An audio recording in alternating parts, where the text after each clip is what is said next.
ایک سوال اور آپ کی اس بات سے بنتا ہے کہ آپ کسی بھی خاص طور پہ پاکستانی قوم کا یہ المیہ ہے، یہ ایک ہمارے اندر ایک کمی ہے جس کا ہمیں بار بار برملا اظہار کرنا ہوگا تاکہ اس کمی کو ہم دور کر کے ترقی یافتہ، کیونکہ ہم اگر بات کرتے ہیں آج چائنا کی، آج ہم بات کرتے ہیں انڈیا کی، تو ایسے ممالک طب یونانی سے فائدہ اٹھاتے ہیں اور ہر محکمے کے اندر اتنی تنقید نہیں ہے جتنی پاکستان کے ہر محکمے میں ہوتی ہے۔ تو کیسا لگتا ہے کہ بینگ صدر آپ کے پاس اپنی جماعت کی بھی ذمہ داریاں ہیں، آپ کے پاس طبیہ کونسل کی بھی ذمہ داریاں ہیں، نیشنل یعنی پورے پاکستان کا حکیم جب تک وہ حکیم نہیں بن سکتا، جب تک آپ کی وہ چڑیا مبارک نہ بیٹھے، وہاں پر ایک عطائیت کا بھی سامنا ہے، وہاں پہ دوسرے طریقہ علاج والوں کی طرف سے کچھ الزامات بھی ہیں، کچھ اپنے لوگ بھی ہیں۔ تو اس کا بھی اتنی لمبی صدارت کہ ہم جو پاکستان کے بڑے لمبے عرصے کے کچھ صدور رہے ہیں، مرکزی صدور حکومت پاکستان کے، ریاست پاکستان کے، اسلامی جمہوریہ پاکستان کے، تو اس کے پیچھے بھی کیا حکمت ہے، کیا راز ہے؟ بس وہی میں نے عرض کی کہ ایک تو کمٹمنٹ ہوتی ہے آپ اپنے پروفیشن کے ساتھ۔ میں خود چوتھی نسل میں طبیب ہوں، میرے پردادا، میرے دادا جان، میرے والد صاحب، میں خود آج طبیب ہوں، اور میری اگلی نسل بھی اسی شعبے سے وابستہ ہے۔ ایک تو یہ آپ کا ایک تعلق جو ڈیولپ ہوتا ہے، یہ ایک بنیادی چیز ہے۔ پھر جو آپ کے ساتھی جو ہے، جو آپ کے شعبے سے تعلق رکھنے والے لوگ ہیں، وہ آپ سے امید لگا کے بیٹھے ہیں۔ جہاں تک بات ہے کہ یہ آپ کا زاویہ ہے کہ آپ نے چیز کو کس اینگل سے دیکھنا ہے۔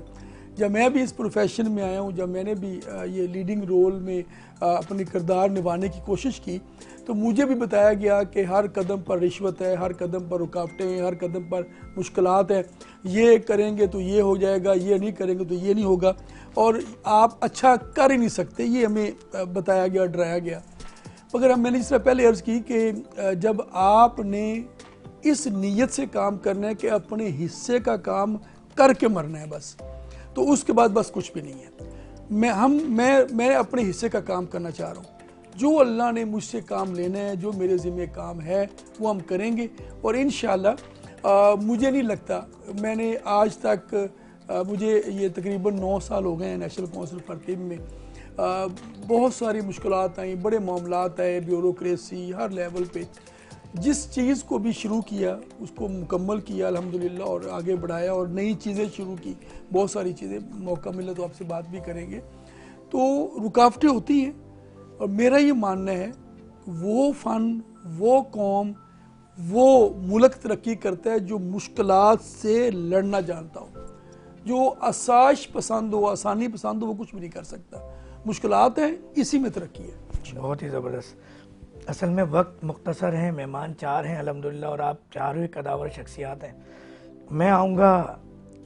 ڈاکٹر آصف اقبال صاحب، ایک بڑا نام طب یونانی کا۔ آصف اقبال صاحب، ایسٹرن میڈیسن جہاں تک میں سمجھتا ہوں، یہ ہماری مختلف اداروں میں بات ہو رہی ہوتی ہے، حکومت سے بات ہو رہی ہوتی ہے، ہومیوپیتھک ڈاکٹر سے بات ہو رہی تھی، ایون کہ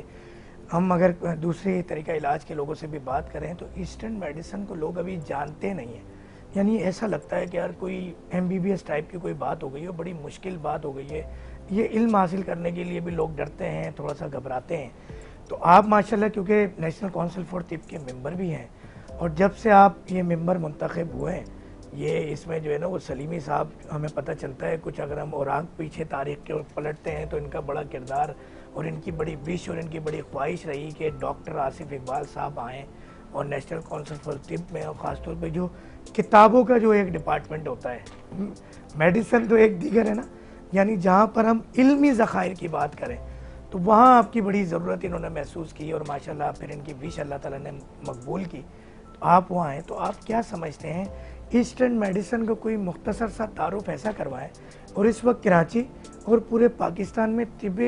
یونانی کی جو ایڈوانس ایک شکل ہم کہتے ہیں عام فہم الفاظ میں ایسٹرن میڈیسن، اس کا مختصر سا تعارف، ان کے ایڈمیشن کے کالجز کی ڈیٹیل، اور تاکہ ہمارے دیکھنے والے ناظرین اس حقیقی علاج کی طرف آ جائے جو 1,24,000 پیغمبران اسلام کی سنت ہے۔ جی بہت شکریہ فہیم، بہت اہم سوال آپ نے کیا۔ ہمارے سلیبس میں جو 4 سالہ سلیبس ہے طب کا، جو ایسوسیٹ ڈگری ہے اور ایک 5 سال کا سلیبس، اس میں پہلے سال میں ایک پہلا اہم سبجیکٹ پڑھا جاتا ہے جس کو ہسٹری آف میڈیسن کہا جاتا ہے۔ اس کا خلاصہ یہ ہے کہ مسلمان اطباء صحابہ اکرام کے زمانے کے بعد جب فتوحات شروع ہوئی ہیں اور پوری دنیا میں جب انہوں نے ٹریول کیا ہے تو ان کی ایک اچھی عادت یہ تھی کہ وہ جس علاقے میں گئے اس علاقے کی طب کو پڑھا، اس کو سمجھا، اس کو اپلائی کیا، جو چیز ان کے تجربے میں ثابت ہوئی وہ انہوں نے لکھ دی. یعنی وہ اچھے آبزرور تھے اور بڑے نیوٹرل تھے. ان کی یعنی کہ صداقت یہ تھی کہ جب وہ یونان میں گئے ہیں تو انہوں نے یونانی طب کو سقراط سے، بقراط سے اور ارسطو سے جو کچھ انہوں نے قوانین فزکس کے لکھے، طبیعیات کے، ان کو انہوں نے ڈاکومنٹ کیا. اور ابو علی سینا نے یہ بہت اچھے طریقے سے جب یہ ساری چیزیں چلتی گئیں اور وہ اس کو ڈاکومنٹ کرتے چلے گئے، کیونکہ طب کا زیادہ حصہ انہوں نے یونان سے لیا، اس لیے اس وقت سے یہ طب یونانی کے اعتبار سے چلتی آئی. پاکستان میں یا ہندوستان میں، جب پاکستان کا کوئی وجود نہیں تھا، یہ ہندوستان تھا، ہندوستانی اطباء نے اس کے بعد جو یعنی کہ ایک بغداد کی تاریخ کے بعد جو سب سے زیادہ اس کی ترویج اور سب سے زیادہ اپلیکیشن یہاں کے ہندوستان کے مسلمانوں نے اور ہندوستان کے رہنے والوں نے اس کو بہت سلیقے سے اور طریقے سے پڑھا اور زیادہ ڈاکومنٹ کیا. خاص طور پہ حکیم اجمل صاحب نے اور ان لوگوں نے اس کو ری رائٹ کیا اور ری ڈاکومنٹ کیا. حکیم سعید صاحب رحمۃ اللہ علیہ کے ساتھ الحمدللہ میرا 10 سال تقریباً ان کے ساتھ رہنا ہوا اور مطلب بھی ان کے ساتھ سیکھنے کا موقع ملا، کیونکہ مسلمان اطباء نے یونان میں محنت کی تو انہوں نے طب عرب نہیں کہا، انہوں نے کیونکہ زیادہ حصہ طب یونانی سے لیا اس کو طب یونانی کا ٹائٹل دیا. اور اس کی صحیح پرورش کیونکہ ہندوستان میں ہوئی اور یہاں پہ مشرق میں اس کی صحیح ترویج ہوئی. حکیم سعید صاحب رحمۃ اللہ علیہ نے اس کو طب مشرق ان کو کریڈٹ دیا کہ اس کی صحیح یہ تو آپ پہلے والے ٹاپک پہ آ گئے آہستہ آہستہ. اس کے بعد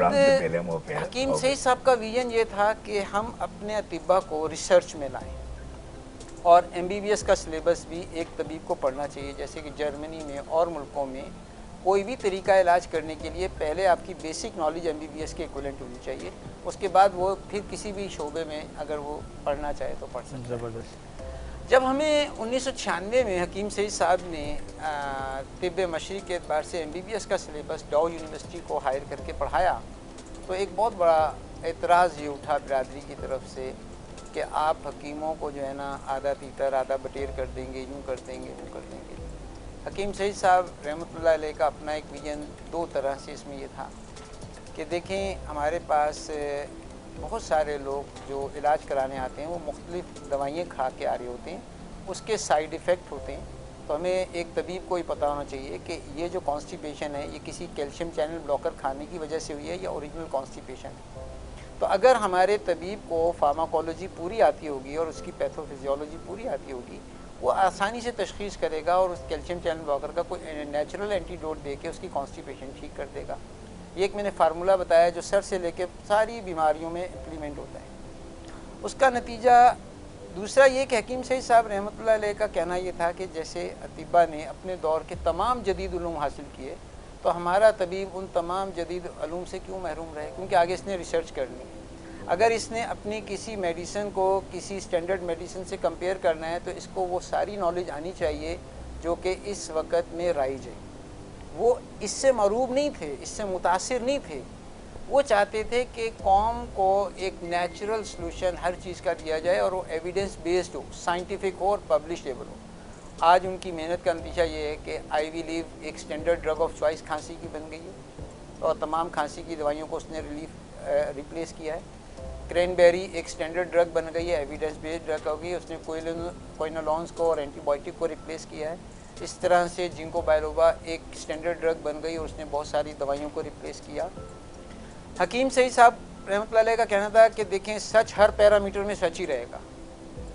ٹھیک ہے نا، اس کو آپ کسی بھی زاویے سے اپنا لیں.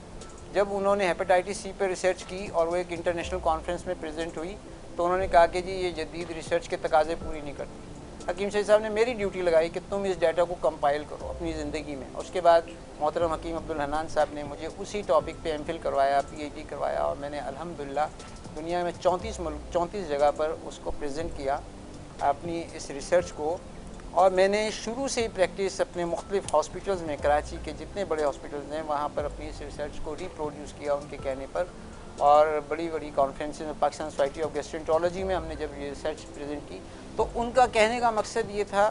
کہ جب اس سے کروڑوں لوگ فائدہ اٹھا رہے ہیں اور دنیا اس سے فائدہ اٹھا رہی ہے تو اس کو ایویڈنس بیس کرنا. اور اس وجہ سے انہوں نے اسے طب مشرق کا نام دیا کیونکہ یہ سارا کریڈٹ ہمارے ابھی ہم مشرق کے طب لوگوں کو. مشرق کی اصطلاح تو پھر ایک یہ بھی ایک لمبی ڈیٹیل ہے, اس کی بھی ایک تاریخ ہے اور ہم اس میں مزید جاتے ہیں. یعنی آپ کی بات سے میں نے یہ اخذ کیا اور دیکھنے والے ناظرین کے لیے ہم آسان اور سہل کر دیں کہ طب یونانی کے اوپر جو ایک آواز اٹھتی رہی ہے کہ اس جو حکمہ حضرات ہوتے ہیں ہمارے وہ اتنے کوالیفائڈ نہیں ہوتے کہ وہ اس اسٹینڈرڈ کو پورا کر سکیں جو کہ ایک MBBS کر پاتا ہے. یہی وجہ ہے کہ جو ایک محنت تھی وہ آج ایسٹرن میڈیسن کی شکل میں طب یونانی کے کورس کا بھی حصہ ہے, کونسل کا بھی حصہ ہے کہ آپ باقاعدہ ایک ایسے حکمہ تیار کر رہے ہیں جو کہ کہیں پہ بھی کسی MBBS ڈاکٹر کے پاس بیٹھیں تو ہم خاص طور پہ وہ بات کریں کہ پیتھولوجیکل ہم بات کر رہے ہوں, جہاں ہم اناٹمی کی بات کر رہے ہوں, فزیولوجیکل ہم بات کر رہے ہوں, فارماکوکائنیٹکس کی بات کر رہے ہوں, ڈائنامکس کی بات کر رہے ہوں, ایویڈنس بیس بات کر رہے ہوں, تو وہاں پر نالج کیونکہ طریقہ علاج الگ ہے مگر جو ایک ہیومن باڈی کی انفارمیشن ہے اناٹمی ہے وہ تو سیم ہے, بیماریاں سیم ہیں, تو اس طبقے کے ساتھ ہمارا ایک مقابلہ ہو سکے. بالکل. اچھا یہ مختصر سا بتا دیجیے گا کہ کیا کراچی میں کوئی درسگاہیں ہیں اس حوالے سے اور پورے پاکستان میں کوئی اچھے کالجز جہاں پر ایسٹرن میڈیسن پڑھائی ماشاء اللہ حکیم صاحب کی سوچ کو اللہ تعالیٰ نے آج اتنی برکت دی کہ آج 12 یونیورسٹیز کے اندر BEMS کروایا جا رہا ہے. کراچی میں 3 یونیورسٹی ہیں الحمدللہ BEMS کروا رہی ہیں اور اس چیز کو ایویڈنس بیس کرنے میں اس وقت 100 سے زیادہ ضیاء الدین یونیورسٹی ہے ماشاءاللہ, جنا وومن یونیورسٹی ہے, ہمدرد یونیورسٹی پائنیئر ہے کراچی میں جہاں سے یہ شروع ہوئی. اور اس کے علاوہ کوئی نام پاکستان بھر کے؟ اسلامیہ یونیورسٹی بہاولپور ہے, جامشورو یونیورسٹی سندھ ہے, اس کے ساتھ آپ کے سپیریئر یونیورسٹی لاہور ہے, کرشی یونیورسٹی لاہور ہے, راولا کوٹ کشمیر میں ماشاءاللہ, فیصل آباد GC یونیورسٹی میں. کوالیفیکیشن اس کے لیے کیا ریکوائرڈ ہوتی ہے ایڈمیشن کے لیے؟ FSc پری میڈیکل جو کہ ایک میڈیکل کے لیے جو کوالیفیکیشن ہے وہی ایلیجیبلٹی سیم ہے. BEMS کا جو bachelor of eastern medicine, bachelor of eastern medicine and surgery. بہت ماشاءاللہ بڑی انفارمیٹک بات. دیکھیں پاکستان کی ترقی اور خوشحالی کی راہ میں جو ہم اس سیگمنٹ کو لے کے بیٹھتے ہیں, ہر ہفتہ اتوار کو آپ کے پاس آتے ہیں, تو انشاءاللہ ایسے نایاب ہیرے اور ایسے نایاب لوگوں سے آپ کی ملاقات ہوگی جو آپ کو پاکستان کا وہ پازیٹیو رخ بتائیں گے کہ پاکستان کے ایسے ایسے لوگ بھی ہیں, قابل شخصیت ہے جو پاکستان کی ترقی اور ترقی کے لیے ضروری ہے صحت, اور صحت بھی اوریجنل آرٹیفیشل نہیں, کیا کردار ادا کر رہے ہیں. ایک اور مہمان ہمارے ساتھ موجود ہیں. جی جی آپ نے اسکوپ کے بارے میں پوچھا, میرے 100 سے زیادہ الحمدللہ MPhil PhD اسٹوڈنٹ ہیں. میرے اسٹوڈنٹ PhD کر کے ہارورڈ یونیورسٹی میں پڑھا رہے ہیں, چائنا کی 10 یونیورسٹیز میں پڑھا رہے ہیں, جاپان میں میرے 23 اسٹوڈنٹ ماشاءاللہ سرو کر رہے ہیں, سعودی عرب میں اور بہت سارے ملکوں میں اچھے یعنی کہ اسٹیٹس کے ساتھ وہ ریسرچ بھی کر رہے ہیں, وہاں پڑھا بھی رہے ہیں. ہم نے 20 سال پہلے کیپ ٹاؤن ساؤتھ افریقہ میں الحمدللہ 4 یونیورسٹیوں میں یہی ایسٹرن میڈیسن وہاں سٹارٹ کی, اور اس میں بھی سارا ہمدرد یونیورسٹی کی فیکلٹی وہاں پڑھانے گئی الحمدللہ. ڈاکٹر صاحب اگر ہم یہ دیکھیں کہ 26 کروڑ کی آبادی والے ملک میں یہ جو ہم 4 5 8 10 15 20 لوگوں کا نام لے رہے ہیں, تو میں تو اس سے مطمئن نہیں ہوں. تو ہم یہ اس پروگرام کے توسط سے میں یہی چاہتے ہیں, ہماری خواہش ہے کہ جو حقیقی طریقہ علاج ہے اس میں آپ اس لیول پہ آئے نا, آپ اس لیول پہ آ کے اسٹڈیز لیں اور آپ دیکھیں دنیا بھر میں آپ جا کے پاکستان کا نام روشن کر سکتے ہیں. ایک پازیٹیو چہرہ. آج وہ وقت کہ جب پاکستانی سٹیزنز پہ پابندیاں لگ رہی ہیں, ویزے کی پابندی لگ رہی ہے, اسٹوڈنٹ ویزے پہ بھی پابندی لگ رہی ہے, ورک ویزے پہ بھی پابندی لگ رہی ہے, وزٹ ویزے پہ بھی پابندی لگ رہی ہے, حالات تو یہاں تک آن پہنچے کہ آج حج عمرے کے لیے بھی مسائل,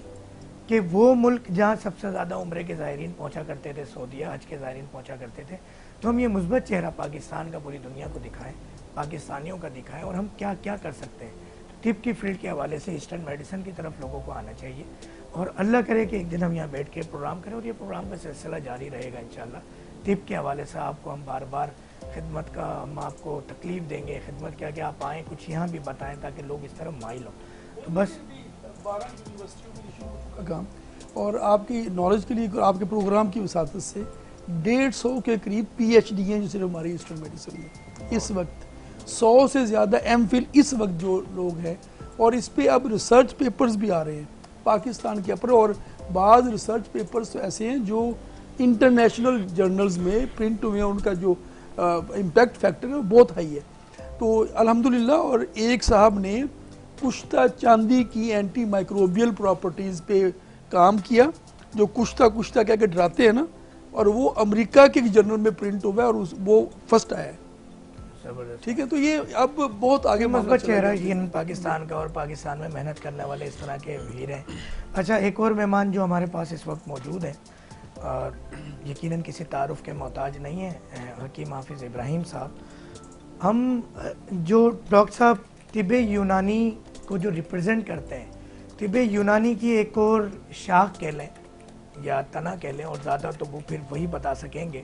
قانون مفرد اعضاء۔ قانون مفرد اعضاء کے حوالے سے اب تک آفیشلی کسی نیشنل نیوز چینل پہ کسی بڑے پروگرام میں یہ بات اب تک نہیں ہو سکی، تو آج ہم نے ڈاکٹر صاحب کو، حکیم صاحب کو موقع دیا کہ ان کی خواہش، یا قانون مفرد اعضاء کا علاج کرنے والے مختلف طبیب کی خواہش ہے کہ طب یونانی کے چھتر چھایا میں، شلٹر میں، جس طرح ہم بات کرتے ہیں ایسٹرن میڈیسن کی، تو اس طب کو مزید ماڈریٹ کر کے، جدید کر کے، بہتر سے بہتر کر کے کس طرح شامل کیا جا سکتا ہے، اور معالجین کے لیے آسانی پیدا کی جا سکتی ہے، اور مریضوں کے لیے بہتر سے بہتر صحت کے مواقع فراہم کیے جا سکیں تاکہ پاکستان ترقی کر سکے۔ جی حافظ ابراہیم صاحب۔ السلام علیکم، جزاک اللہ خیرن کثیرا۔ قانون مفرد اعضاء کے لیے میں عرض کروں کہ قانون مفرد اعضاء طب ہی ہے، ہربل ہے، یونانی سے ریلیٹڈ ہے، طب یونانی سے ریلیٹڈ ہے، لیکن طب یونانی ایک بڑا نام ہے، کیونکہ اس نام پر، اس پلیٹ فارم پر محنت کی گئی، مضبوط طریقے سے کی گئی اور مربوط طریقے سے کی گئی، لہٰذا نام جو ہے فرنٹ پہ آئے گا طب یونانی کا۔ لیکن بیسک سے اگر چلیں تو سب سے پہلے آپ کے پاس طب نبوی ہے، اور اس کے بعد طب اہل بیت ہے، طب معصومین ہے، اور اس کے بعد جناب علی برابر میں دیکھ لیں تو ہربل آیورویدا کے نام سے ہے، اور ان سب طب کی حقیقت سے، اہمیت سے، ان کی مسلمہ حیثیت سے کوئی انکار نہیں ہے، سب طب ہیں، سب حق پر ہیں۔ قانون مفرد اعضاء کیا چیز ہے؟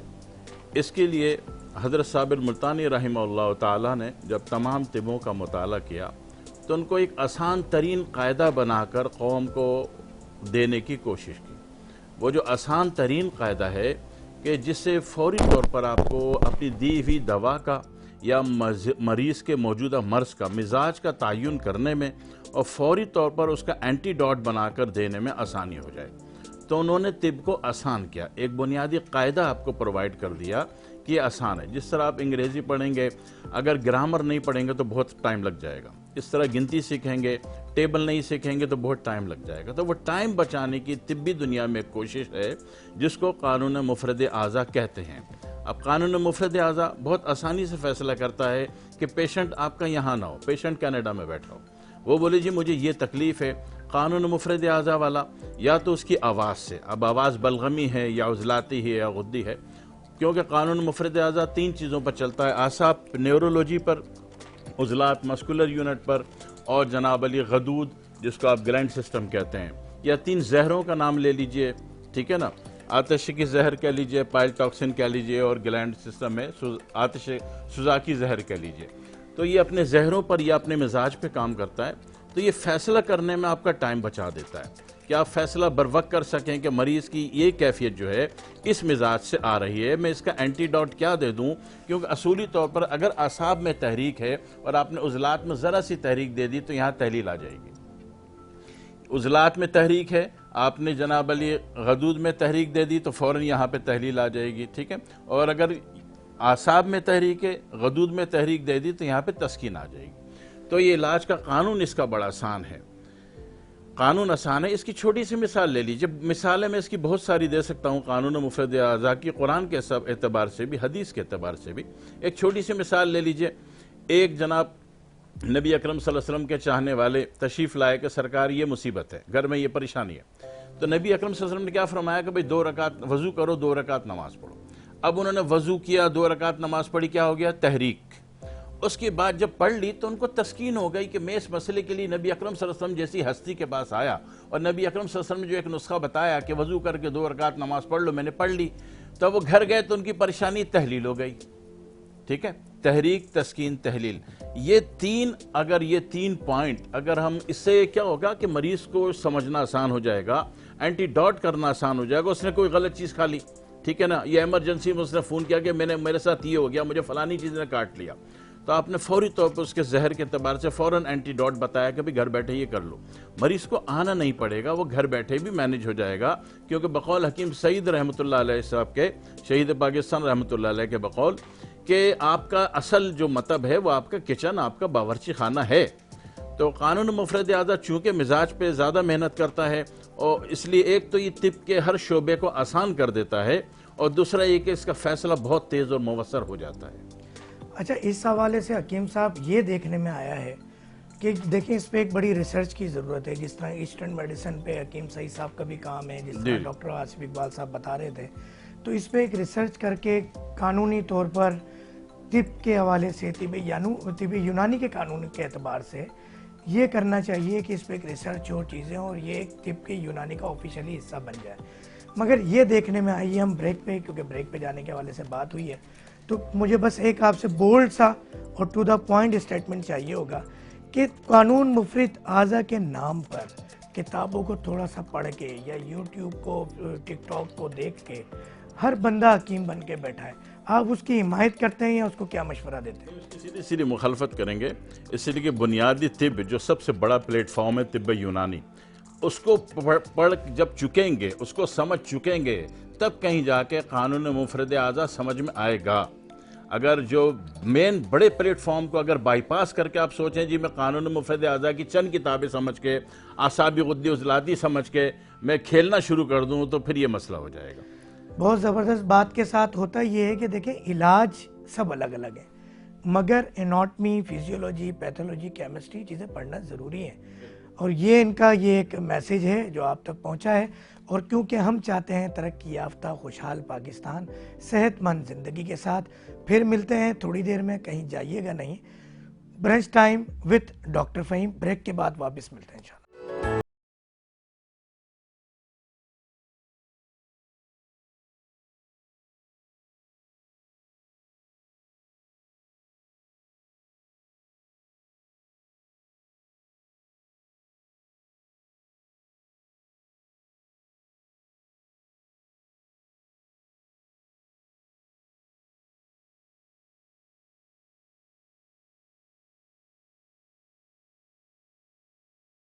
بہت شکریہ جڑے رہنے کے لیے